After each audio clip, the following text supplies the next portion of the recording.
ladies and gentlemen, the President of the United States.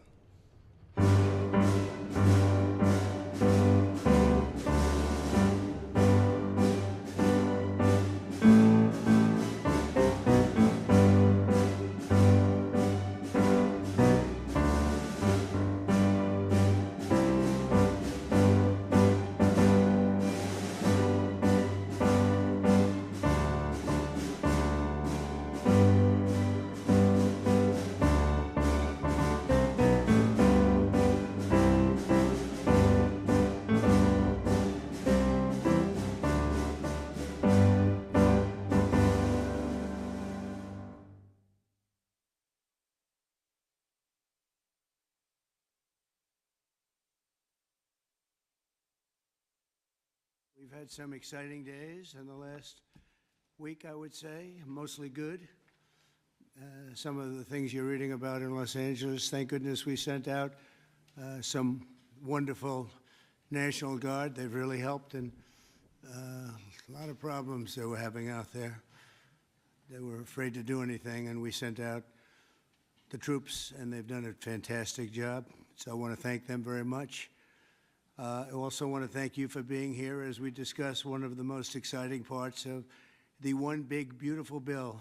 It is indeed a big, beautiful bill, and it's doing very well. The Trump Accounts, as they call it, pilot program, which will make it possible for countless American children to have a strong start in life at no cost to the American taxpayer, absolutely no cost. It's going to have a huge impact. I want to thank House Speaker Mike Johnson for number one, being a great speaker, and number two, perhaps slightly less important, for being here today. Thank you, Mike. Along with Chairman Jason Smith, who's fantastic, and Representatives French Hill, August Pfluger, Blake Moore, Rob Bresnahan, and Frank Lucas. Thank you all, fellas. Thank you very much. We appreciate it very much. Thanks as well to many top business leaders from Invest America, CEO, Council. It's been a wonderful council. They've come up with some fantastic ideas. We're putting them into use.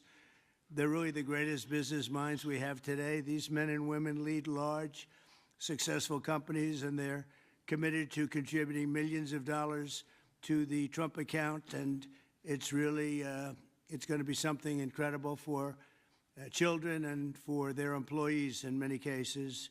Here's how the accounts work. For every U.S. citizen born after December 31st, 2024, before January 1st, 2029, the federal government will make a one-time contribution of $1,000 into a tax-deferred account that will track the overall stock market. In other words, it'll be pegged to an index that we'll pick. Right, Michael? We'll pick it. We'll pick a good one. Maybe you should be the index. I'd like to have that. These kids would be very wealthy if that were the case. That would be a good idea. I think we might do that, Michael Dell. These accounts will be private property controlled by the child's guardians, and in many cases, those guardians will be the parents. We think probably the parents will be the guardians. They'll be open for additional private contributions each year from family, friends, parents, employers, churches, private foundations, and more. This is a pro-family initiative that will help millions of Americans harness the strength of our economy to lift up the next generation, and they'll really be getting a big jump on life, especially if we get a little bit lucky with some of the numbers and the economies into the future. In addition to the substantial financial benefits of investing early in life, extensive research shows that children with savings accounts are more likely to graduate high school and college, buy a home, start a business, and are less likely to be incarcerated. Trump accounts will contribute to the lifelong success of millions of newborn babies. They are fully, and this will be very interesting, I think, for everybody to hear, they are fully funded through targeted reforms in the One Big Beautiful Bill, like the $1.7 trillion in mandatory savings, welfare reforms to stop waste and fraud, a 3.5% remittance tax, and more. And it's just a part of that. The One Big Beautiful Bill is among the most important pieces of legislation in our country's history. I don't think there's ever been anything bigger. And I think it's going to go down as certainly one of the most important things we'll ever have done. in addition to the largest tax cuts in the history of our country, including the most powerful border security measures ever. It delivers major economic relief to the American workers' families. And there are so many things. Rebuilding our military, we built it just 8 years ago. We started and did a great job, but now we have to rebuild it again, plus technology change. All of a sudden, it's about drone. You know, we have a new form of warfare. It's drone warfare. So a lot of things change. We did a great job with the military, but now we're going to have to do some little tweaks, to put it mildly. And we'll be doing that, and we have it all nicely funded. I look forward to signing this into law. It's really something that we're having such an opportunity. And I have to say, he's here with us. He's a person that I've admired for a long time. You take a look at what he's done and followed his record. And it's Dell chairman, Michael Dell. He's done such an incredible job. It's, as a business person, I study business people, and that's a perfect one to study. It should be almost mandatory reading. So I want to congratulate you on that, and thank you for the idea, because you're the first one that really brought this to my attention. I know that you and your friends have been talking about it for a long time, but other presidents didn't get it done, Michael, right? So we got it done. Congratulations. Thank you very much. Sure. I want to also give some recognition to my friend Brad Gerstner, who helped get us all organized and That's right. And actually thank you very much. Good, Brad. Spearheaded this. Good. And also we have with us a very powerful man in the world of business, CEO David Solomon of Goldman Sachs. David, thank you very much. Thank you for having me Long-time here friend. today. Thank you. Thank you very much. Uber CEO Dara Khosrowshahi. Where is Khosrowshahi? Right here. Where? Thank you very much. That's a hell of a name, but you've done a hell of a job, so that's appropriate. And also, again, Chairman Smith for doing such a job. Nobody knows taxes better than Chairman Smith. When we have a problem, Mike, we go to see Chairman Smith, right? So I want to thank you very much, Dara and Chairman Smith. I appreciate it. So I'd like to begin by asking Speaker Johnson to say a few words, and I think then we're going to go to Michael Dell, David Solomon, we're going to go to Dara, and then to Chairman Smith. Thank you very much. Mr. President, thank you so much for your bold, visionary leadership. It is the key to all of this great success that we are achieving. And the One Big Beautiful Bill, it is not an overstatement to say it will be one of the most consequential pieces of legislation in the history of Congress. There's a lot in here. And by extension, or I would say it is an extension of the figure who I believe will be the most consequential president of the modern era, if not all American history, and that's the gentleman sitting to my left. So I want to thank you for that. Thank you very much. That's a beautiful statement. Huh? Well, I like him too. Thank you. It's a statement of objective fact, and every working American understands, I think, the principle behind this concept that we're discussing today. If you have a 401k, you understand the power of investing early for the future. Trump accounts take that same principle, and they apply it from the very beginning of Americans' lives. It's a pretty simple concept. The families that opt in will receive a one-time payment of $1,000 to a Trump account that parents can contribute to. It's a bold, transformative policy that gives every eligible American child a financial head start from day one. Republicans are proud to be the party, we always have been, that supports life and families and prosperity and opportunity. And Trump accounts are all about setting up the next generation for success. For future Americans, this early investment could really be the game changer. It could be a difference. It could pave the way for paying their way through college or buying their first home or starting a business, even when they're young. So even $1,000 at birth will put these Americans in a better position than over half of American adults who sadly have no retirement savings at all. So this would be a remedy to that great problem. And it will encourage the free market. It will encourage investment and understanding of capitalism. All these things that we want to foster among the American people so that the economy and individual lives can flourish. Of course, none of this happens unless we pass our One Big Beautiful Bill through Congress. And we have at stake the largest tax increase in American history if we fail to deliver. And we will not have this rocket fuel to the U.S. economy, and that's why this is so very important. Passing this pro-growth legislation will help every single American From Trump accounts, this is one of the components of it, to eliminating taxes on tips and overtime, to reducing red tape on Main Street. And the one big beautiful bill is going to drive prosperity. It's going to create jobs across the country. It will make all boats rise. Wages will go up. Job participation levels will go up. We'll have more opportunity, more economic opportunity for more people. So you can climb up that ladder to the next step. The typical family with 2 children is going to see their take-home pay increase by up to $13,300 a year. That's real money to real people. This legislation is geared for hardworking Americans, and it is going to help everybody. And we are excited to deliver it. It can't happen soon enough. We are very close now to that finish line. After about 14 months worth of work that's gone into this, we're excited that we're almost there. Mr. President, thanks again for your leadership, to all the great leaders around this table for all that they invest to our economy and our country and its government. And I will, as we say in the House, I'll yield back. Thank you very much, Mike. I appreciate it. And again, for a great job. Thank you very much. Michael, please. Thank you so much, Mr. President. I believe this is an incredible moment for all of us here today, and it's wonderful to be with some of the leaders of the most successful companies in the world as we come together to invest in the future of our country. We see the Invest America Act and the establishment of these Trump accounts as a simple yet powerful way to transform lives. Decades of research have shown that giving children a financial head start profoundly impacts their long-term success. With these accounts, children will be much more likely to graduate from college, to start a business, to buy a home, and achieve lifelong financial stability.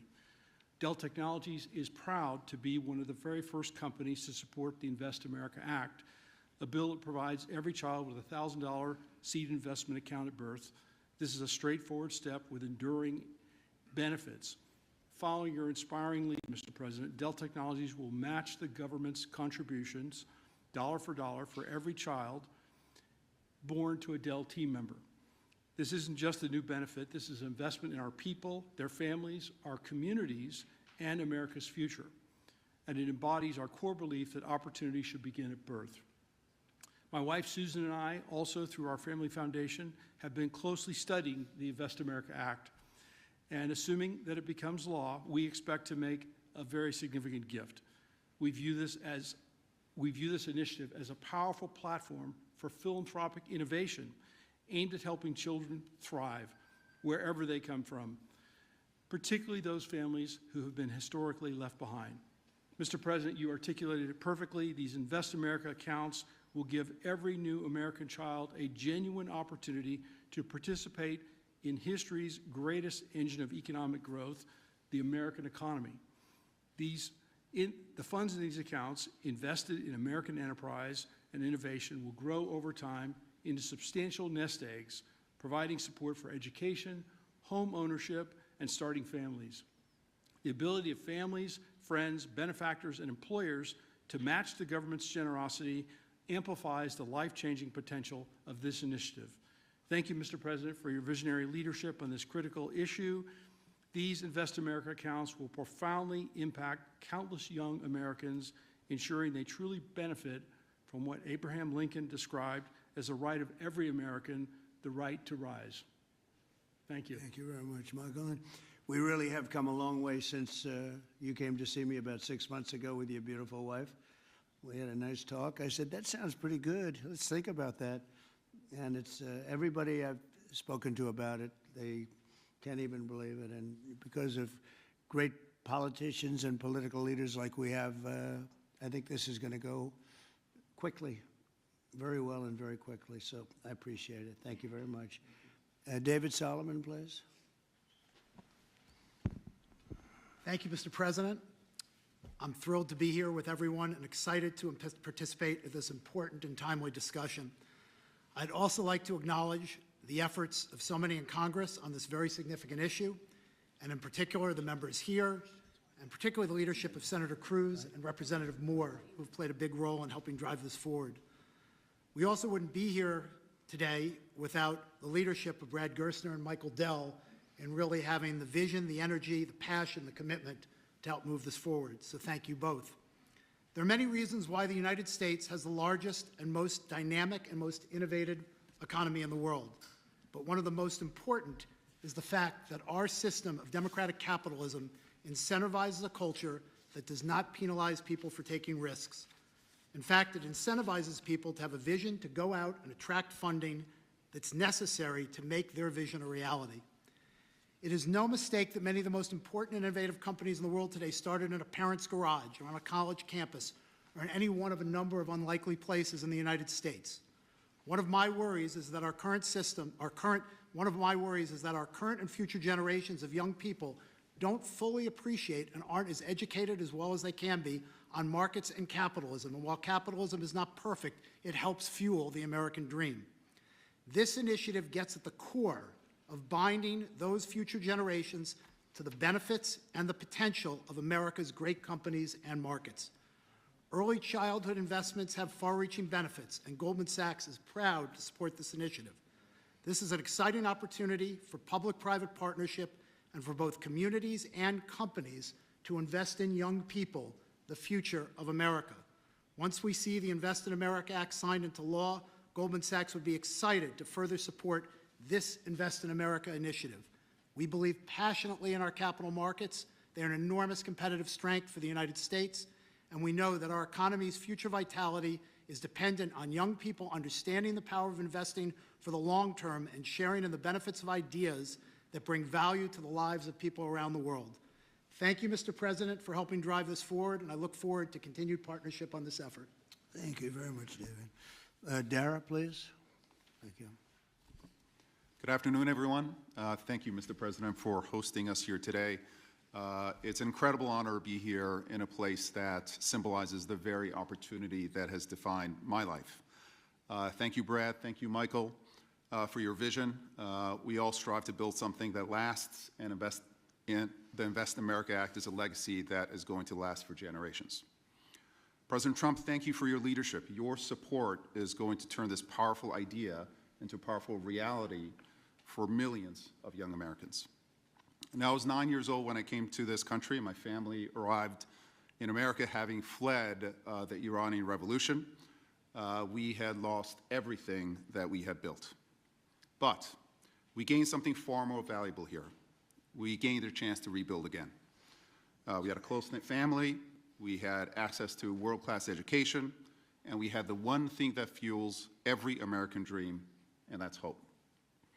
So what if we could bottle up that hope? What if we could give that same power of hope, real, tangible hope, that comes from having a stake in your own future and a stake in the best companies in the world, to every single child that's born in this country?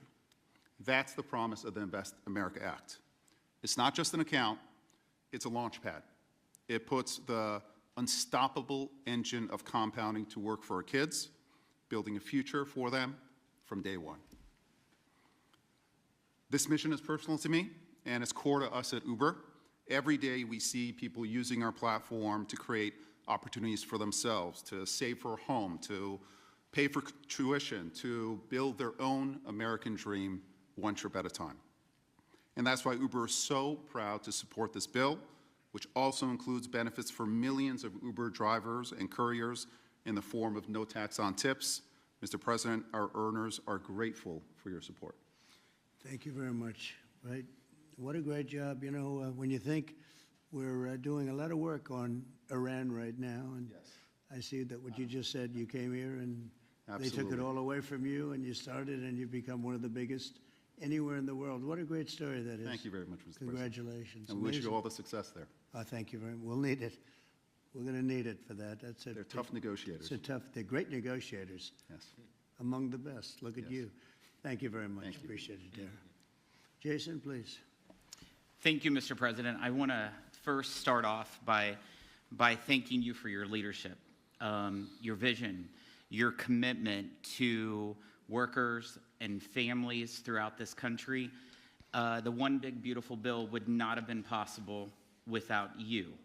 And it delivers the largest tax cut in U.S. history, the largest mandatory spending cuts in U.S. history, the most significant welfare reforms in U.S. history, and the largest one-time investment in border security. So it's things to be extremely proud about. Representing Southeast Missouri, I'm extremely proud about how you're delivering for working families. No tax on tips. A waitress like the waitress in Nevada that talked to you about no tax on tips, and the other 4 million tipped employees in the country, they will see an extra $1,700 in their paycheck because of the no tax on tips. That's significant for someone who's just trying to put food on their table and clothes on their backs. The linemen working overtime to restore power will get an additional $1,750 into their paycheck. Seniors will get $72 billion in tax cuts. The Trump investment accounts will be a game changer for new parents, even before their newborn baby can walk or talk. Their child will have money saved to one day learn a trade, start a business, or to buy a home. Every child born under this policy will have a better shot at a future. It does not matter if they live on a city block or on a county road. This will make a significant difference to their lives, and it's because of your leadership, Mr. President, and we say thank you. Well, thank you very much, Jason, and hopefully we're going to get that through, and we have a certain date picked out, an ideal date. If it takes a little longer, that's okay, but ideally we're going to get by a certain date. And again, I think it's one of the most important pieces of legislation we've ever had before us and that the country's ever had. I'd like to ask, if I might, Brad Gerstner, one of the most successful people in our country. I'm a friend of Michael very much, and Michael has great respect. And if you don't mind, Brad, I'd like to say a few words, please. Thank you. Well, first, it's a great honor and privilege to be here. We wouldn't be here without your leadership. And for me personally, to be here with my son, Lincoln Gerstner, happens to be named after the gentleman over your right shoulder. Where's Lincoln? Well, he's good looking. He's much better looking than you. What happened? You know, hey, we all want our kids to be better than ourselves. But it was around our small kitchen table that this idea was really born. I started off like Jason Smith in a small rural town in Indiana. My dad had lost everything in 1978 trying to start an auto parts company, and the Japanese were tearing apart our auto industry. We had double-digit interest rates and inflation. Our family mortgaged the house to keep the company going and ultimately lost everything. So I know a little something about starting with nothing. And I know what it felt like that first time you had a little skin in the game, where you thought you had a shot. You went from nothing to something. And like Dara said, that is the great story of America. The promise that there's mobility, the promise we can move up that ladder.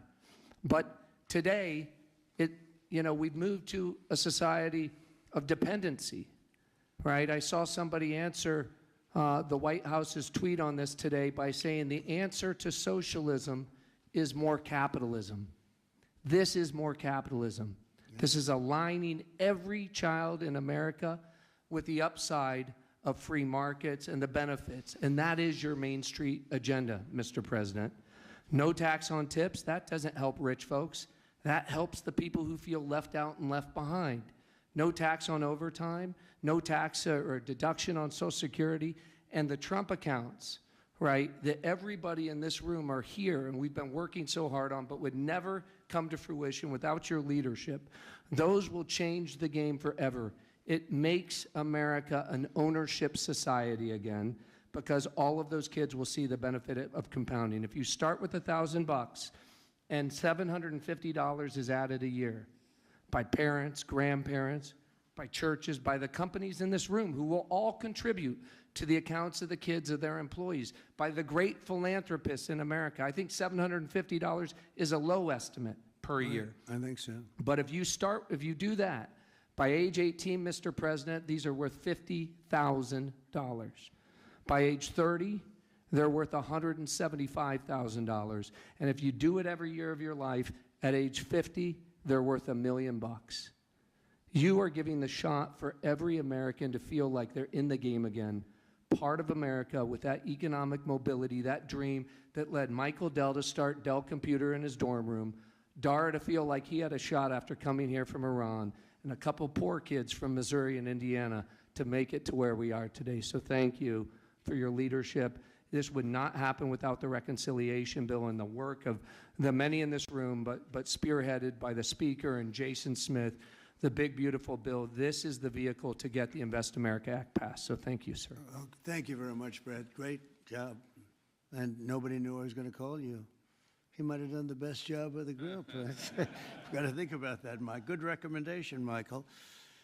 Does anybody have any questions? I think it's something that's really got to be talked about because it's somewhat of a miracle that we're close to pulling it off. Please. What's the latest estimate on when you think the big, beautiful bill will pass? We put Independence Day as a self-imposed deadline, and we certainly hope, I believe, we can still meet that. It's up to the Senate. The bill's in the Senate's hands now, but I spoke with Leader Thune as recently as last night. He's feeling very optimistic. You see the Senate going through the same deliberations we went through in the House, except we had 14 months to do it. They've got a truncated time period to get that done, but as you all know, I've encouraged my dear friends and colleagues over there, don't modify it too much, because we've got a very delicate balance that we reached, and it took us a long time to get there. And we don't want to upset that balance too much. So they're putting their fingerprints on it. I hope it'll be a light touch, and they'll send it back, and we'll get this thing done and get to the president's desk. And really, we have tremendous spirit. I've never seen anything like it. There's just an unbelievable. We'll always have a couple of people. I don't want to use the word grandstanders. I'd never use such a word, but you'll always have that a little bit. But maybe you won't even have that. Who knows? There's tremendous spirit for this bill. I think like we haven't seen very much, Jason, right? We haven't seen too much. So I think it's going to go pretty quickly. Mr. President, how did your phone call go with Prime Minister Netanyahu? You just mentioned Iran. Did you discuss Iran? Very Did you well. discuss We discussed a lot of the things. Gaza war? Yeah, we discussed a lot of things, and it went very well, very smooth. We'll see what happens. You know, we're trying to do something with a country we just spoke about, Iran. I think you should negotiate this. You might be better. I think I'm going to send you today. What a good idea. This could have been the idea of the day. We'll have Dara get up and negotiate. They are good negotiators, but they're tough. Sometimes they can be too tough. That's the problem. So we're trying to make a deal so that there's no destruction and death. And we've told them that, and I've told them that, and I hope that's the way it works out. But it might not work out that way. We'll soon find out. Yeah, please. Mr. President, in 2020, when you were talking about unrest in American cities, you said, quote, "We have to go by the laws. We can't call in the National Guard unless we're requested by a governor." What changed now? Why is this situation different to not consult with Governor Newsom about this? Well, the biggest change from that statement is we have an incompetent governor. So I talked about governors, but I didn't talk about he's an incompetent governor. Look at the job he's doing in California. He's destroying one of our great states. And if I didn't get involved, if we didn't bring the Guard in, and we would bring more in if we needed it, because we have to make sure there's going to be law and order. You had a disaster happening, and they now admit it was a disaster. I watched the chief yesterday, who's a good man, by the way, and he said, "Well, we're lucky we did this because they were overwhelmed. You saw what was happening." So we did the right thing. Everybody agrees to that. But you have a governor who let the city burn down, didn't want water to be sent down to him. And I sent billions of gallons of water. I wanted to do it in the first term. He wouldn't do it over, I don't know, they have environmental reasons, but there were no environmental reasons. I think it's just a political philosophy. But it's lucky for the people in Los Angeles and in California that we did what we did. We got it just in time. It's still simmering a little bit, but not very much. Yep. And what crime has he committed that would warrant his arrest? What crime has Governor Newsom committed? A crime has he committed? Yeah, to warrant his arrest, as you had I think his suggested earlier. primary crime is running for governor because he's done such a bad job. What he's done to that state is like what Biden did to this country. And that's pretty bad. It's the wrong philosophy. Thousands, hundreds of thousands of illegal immigrants, many of them prisoners. They're taking up your health care. They're taking up your space in schools. They're taking up your hospital. And in many cases, they're criminals. And we have to do something about it. And we're doing something about it. I want to thank the incredible patriots of ICE and Tom Homan, who has been incredible, and Kristi Noem, likewise incredible. the job they're doing. And it's like an unforced error. There was no reason for this. 21 million people were allowed into our country, and many of those people were criminals. And it's a shame. It's a shame. But we're getting them out. And I will say, I think it's a 95-5 issue, just like so many other issues, 95-5.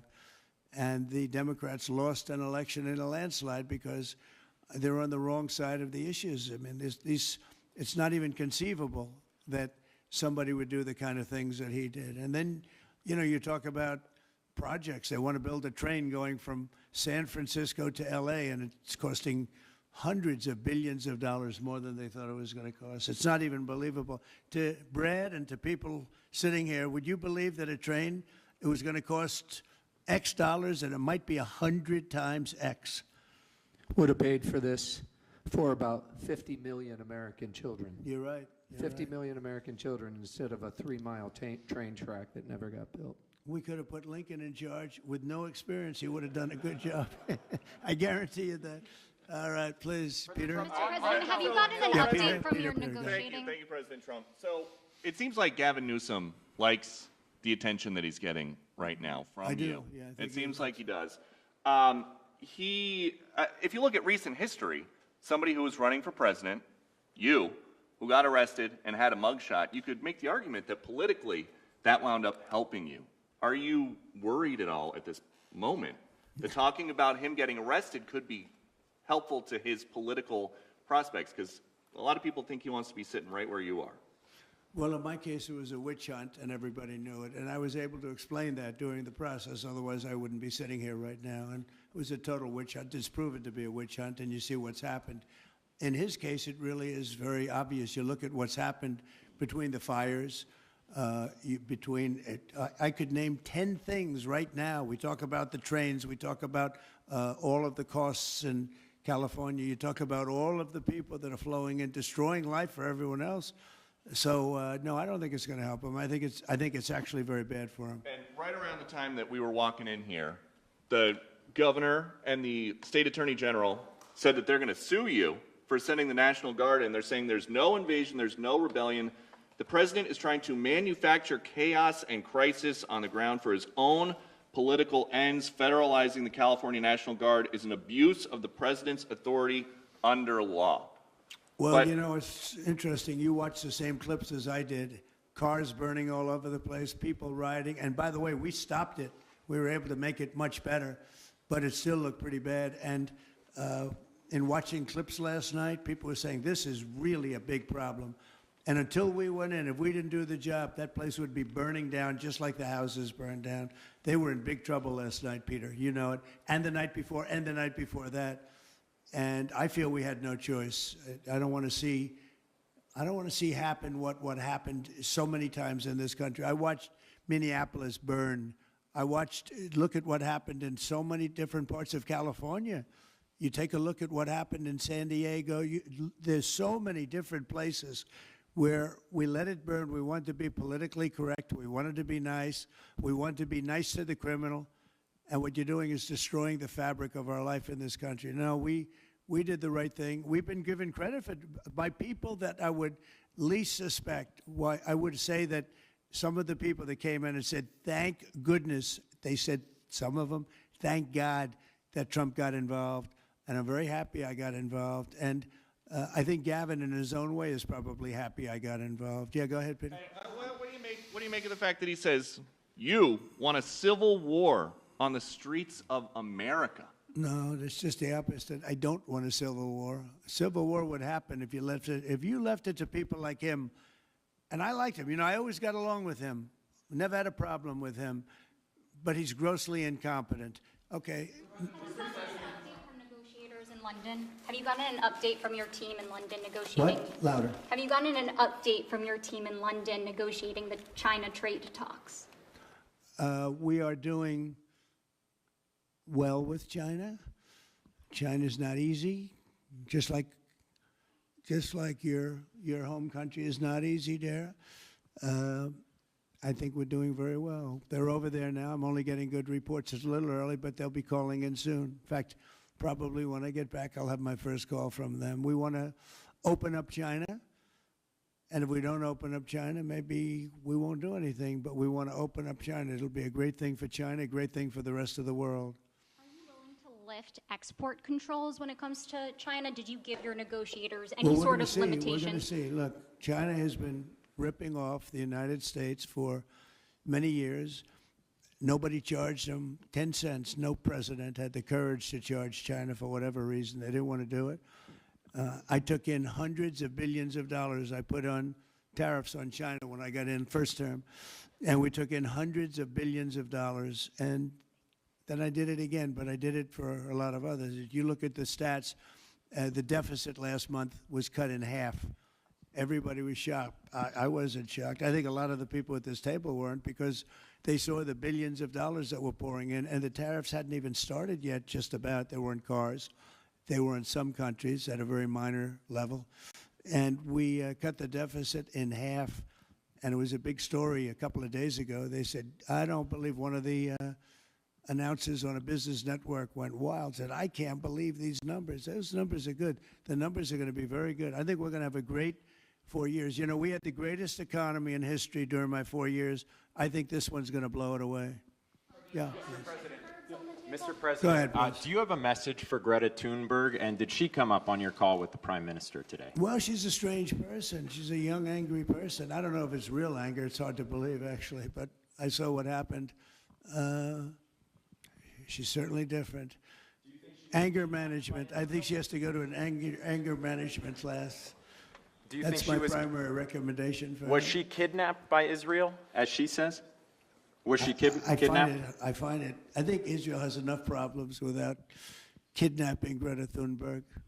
And secondly, are you going to Is that what she said? She was kidnapped by She did Israel? say that, yes, sir.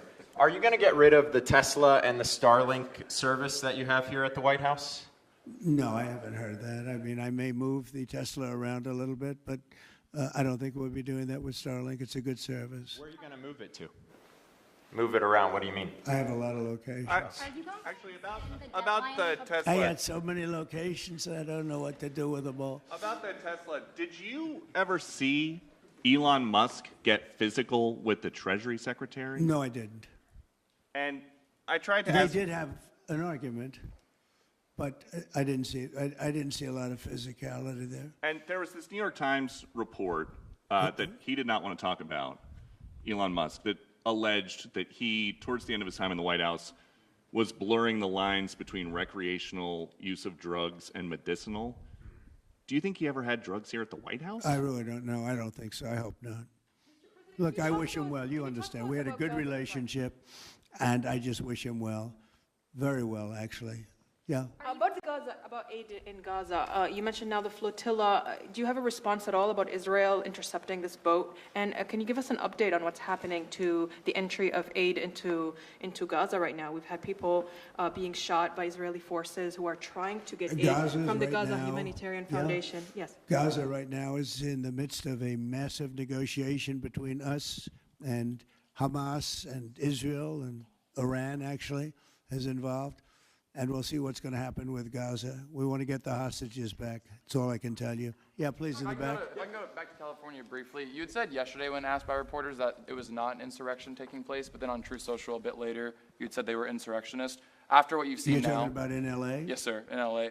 I wouldn't call it quite an insurrection, but it could have led to an insurrection. I mean, that was a lot of harm that was going on last night. I watched it very closely.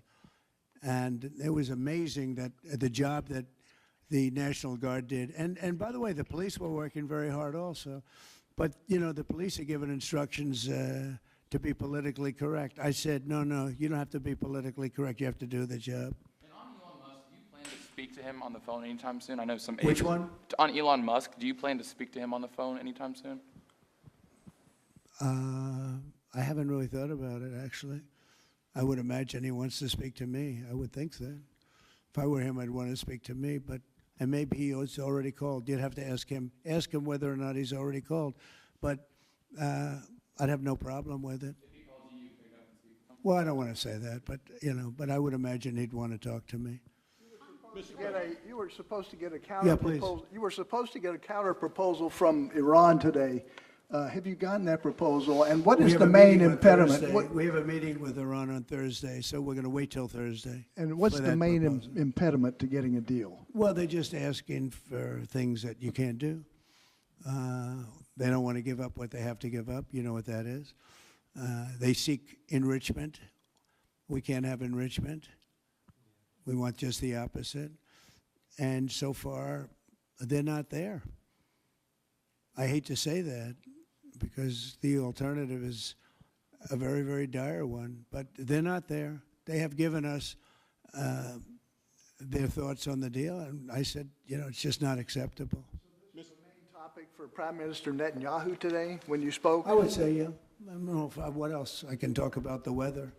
Well, you can talk about Lebanon also, sir. Pretty much The Lebanon. that's the main topic. Lebanon is the We ceasefire talked in about Lebanon. Lebanon Yes. also, yeah, we What, did. what about Lebanon, sir? Well, Lebanon's working very hard. They have a great new ambassador that I put there. Man, I know very well. He's very smart. I didn't even know he was Lebanese. And I said, why would you want Lebanon? He said, I was born there. I love it. I love the people.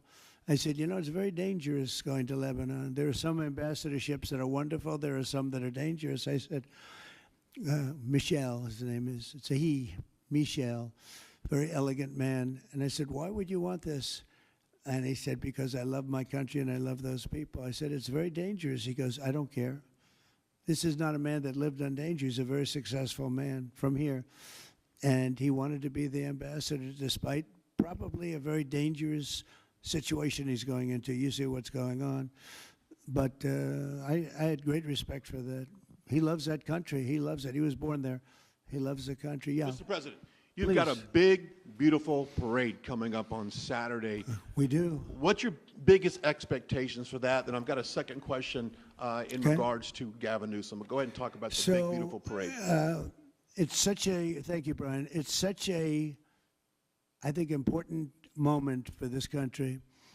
You know, 2 weeks ago, I was calling people and back and forth with leaders, including President Putin, including French president, including lots of different people. And all of them said, we're celebrating victory in World War II. And I said, wow, isn't that amazing? We're the only one that wasn't celebrating, and we're the one that won the war. Now, Russia did help. They did lose 51 million people, in all fairness. People would say, oh, he's sticking up for Russia. No, they lost 51 million people. And, you know, can't forget that. But France was celebrating. And, as you know, Hitler made a speech at the Eiffel Tower. But when I spoke to President Macron, he said, oh, we are celebrating the great victory of World War II. And I think that's great that he was doing it. But we're the one that won it, and we weren't celebrating. I said to myself, you know, isn't that crazy? And I think it's time for us to celebrate a little bit. You know, we've had a lot of victories. We won 2 world wars, and then we go out and change the name of the forts where we won the wars. You go out, we win world wars from Fort Robert E. Lee, from Fort Bragg, from all the different forts. And what do? We change the name of the forts because we want to be politically correct. So a lot of them were changing back. You probably noticed Fort Bragg and others. But I think it's a time to celebrate our military. You know, we've rebuilt our military largely. Little low on ammunition. That's because it goes out very fast to other countries, one in particular. But we'll get that back very quickly. But we have a military the likes of which nobody has. Nobody comes close. We have the best equipment in the world. We make the best equipment in the world. There's no military like our military. We showed that with ISIS. I was told by the television generals it would take 4 years to win, and we did it in 3 weeks. And it was headed by General Raisin Kane, who's now the chairman of the Joint Chiefs of Staff. He's great. Just left him. No, I think it's time that we celebrate. And I sort of have to laugh at these people. Well, you know, you're going to spend a lot of money. A lot of that money is being paid for by me and people that make donations. I don't know if you know that. A lot of it won't even come out of the military. I think I can say that, Susie, right? We have people putting up money to do it. Not that it's necessary, because I think it's a great expenditure. We have mini tanks. We have all sorts of new ones and very old ones, old from World War I and World War II. It's really a celebration of the Army. So the Army is a year older than the country. So next year we celebrate 250 years, but we're celebrating the Army on Flag Day. And it's not my birthday. It is my birthday, but I'm not celebrating my birthday. I'm celebrating Flag Day. It happens to be the same day, so I take a little heat. But Flag Day is the appropriate date. And we're celebrating 250 years of the Army, a great service. And remember, you know, think of it. We won so much. We won World War I, World War II, so much else. And then we became politically correct. But I can only tell you that I was told that ISIS would take anywhere from 4 to 5 years, and we did it in 3 weeks. You were there, you watched, right? We have the greatest military in the world. Nobody can beat us. As long as we have our right leadership, nobody can beat us. If we have stupid people running it, like you had in Afghanistan, when you look at that, first of all, Afghanistan should have been an easy victory as a war, but we were so sad the way we fought it, so ridiculous. We fight not to win. But we didn't used to be that way. And we're celebrating, because I think the day in Afghanistan was the saddest period of time in the history of our country. That was a Biden mess with bad generals like Milley and others. They were bad. They were incompetent generals. I know all the good ones and the bad ones. We got rid of most of the bad ones. But it was time to celebrate, and that's what we're doing. So it's on June 14th, and it's going to be a parade the likes of which I don't know if we've ever had a parade like that. It's going to be incredible. We have even though it's the Army, we have a lot of those Army airplanes flying over the top, and we have tanks all over the place, and we have thousands and thousands of soldiers going to bravely march down the streets. It's going to be a beautiful day, I think, and we're going to celebrate our country. You spoke of leadership, and real quickly, speaking of Gavin Newsom, is he the right leader for California, considering how massive their economy is and all these U.S. investments coming in? Is he the right governor and leader for the future of California and for U.S. investments? I don't think he is. I mean, I think he's done a terrible job. And, you know, he's a guy, I always got along with him. You look at his past statements about me. I was a great president. I always took care of California, you know, all that. But I'm just talking on results. You look, you know, he has the advantage of beautiful weather, maybe the best weather of any state when you think about it. Beautiful weather, beautiful ocean, beautiful everything. You have all the advantages, and he didn't take advantage of that. And he's let people come in by the millions who are overrunning your hospitals, your education system, and your police. Your police are being overrun. Look at what's happened. He should only be happy I sent in the military, because if I didn't send them in, you would have had a problem there, the likes of which we haven't seen in a long time. Yeah, please. Thank you, Brian, very much. On supersonic flight. Supersonic? Yes, sir. I know you just signed an executive order on it. Do you want to see a supersonic Air Force One in the next 10 years or so? Oh, well, I don't care too much about that, but I would like to see, you know, if you think about it, flight, the word flight's an interesting word, but it's probably the only category where we've actually gone backwards, because we used to have the Concorde, and we could fly to London, Brad, very quickly and nicely. And today it takes you 2 times and 3 times as long. It's the only thing where we've regressed. By the way, the Concorde, to my way of thinking, to this day, Michael, because you're very much into aesthetics, I know, but to this day was one of the most beautiful pieces of art I've ever seen. It was a piece of art, the beauty of the Concorde. It was the most beautiful plane, but it was you know, got you there in half the time. Now you spend a lot of time, and there's no reason for it. Because, you know, they have the sonic boom. It's not a huge problem, but they have the sonic boom thing pretty well figured out. The technology changes, the change in the skin, the change in weight, all of the other things. There's no reason why we shouldn't do great. So we are making it possible for them to do supersonic and get us back on the track. I mean, think of it, 30 years ago, we actually had planes that flew much faster than we do now. It took you half the time to get to a location. So we've regressed, and we're going to progress. Mr. President, Mr. President? Sort of an amazing thing, isn't it, though? We've gone backwards. On Wall Street, they haven't done that. If Goldman Sachs was like that, you wouldn't have Goldman Sachs anymore. Mr. President, are you planning to deploy Marines? Are you planning to deploy Marines in California to address the situation in Los Angeles? Are you going to deploy Marines in California? We'll see what happens. I mean, I think we have it very well under control. I think it would have been a very bad situation. It was heading in the wrong direction. It's now heading in the right direction. And we hope to have the support of Gavin, because Gavin's the big beneficiary as we straighten out his problems. I mean, his state is a mess. And I'd like to get somebody involved in the rail because, look, personally, it should have never been built because you can fly there for $2. And what are you doing? They're doing that. You could drive. You could do lots of different things. You know, if they did a study, if you gave every passenger the finest limousine service in the history of our world, the most expensive chauffeur-driven, white-glove limousine service back and forth, we would have saved billions of dollars as opposed to building this monstrosity that's going up. And I've never seen anything. You know, I've seen cost overruns. I'm a person, I've always done well on cost overruns. I don't have them. But I will tell you, I have never seen cost overruns. You see them where they're 20% more, 50%, 100% more. These are thousands of percent. Nobody even knows. They have no idea. And it was supposed to be from San Francisco to Los Angeles. Well, they just made it way outside of Los Angeles. It's stopping in the middle of, I don't want to say nowhere because I happen to like one of those little cities very much, but it's way short of the destination. And our government is saying, you know, why are we involved in this thing? It's been handled so badly before him, but he really blew it. So, you know, all right, one more question. Speak to any of the discussions that were had there and the purpose of that retreat, your time at Camp David. What? Your time at Camp David, can you speak to what discussions were had there and the purpose of that retreat? Well, I don't want to speak to discussions. I mean, I told you what we were there for a little bit.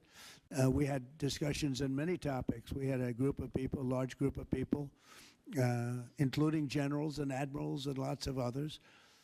And all I can say is our country's in great shape. We're in great shape economically. The bill that Mike and Jason and all the people are working on is going to be, I think, amazing. I think it's going to be one of the most important pieces of legislation we've ever had in this country. It's going to do things that you wouldn't believe. We're going to, you know, I have a very simple phrase. We ran an election on very simple words: make America great again. That's what we're doing. We're making it great. We're making it safe. We're making it beautiful. And we're making it very wealthy again. You know, wealth is okay. You need wealth to take care of lots of other people. We have to make our country better. It has to heal from 4 years of abuse. Our country was abused badly by a very incompetent person and a group of people that weren't incompetent, but they were radical left lunatics. And they ran the country with an auto pen. And I hope that law enforcement's looking at that very seriously. That's like a takeover of our country in a certain way, because this guy had no idea what he was doing. You saw that during the debate. You saw that in other cases. I mean, he had no idea. I saw it years ago. By the way, 40 years ago, he had no. He was bad 40 years ago. We're not just talking about. And they always like to say age, but it's not age. I know people 88, 89, 92. Bernie Marcus, who just passed away, was 95. I spoke to him a year before. He was 100%. It's not age. It's something else. But whatever it is, you can't have that in this country. The damage he's done to this country is unbelievable. But the good news is we've got much of it fixed already, and the rest of it will happen. Thank you all very much. Thank you.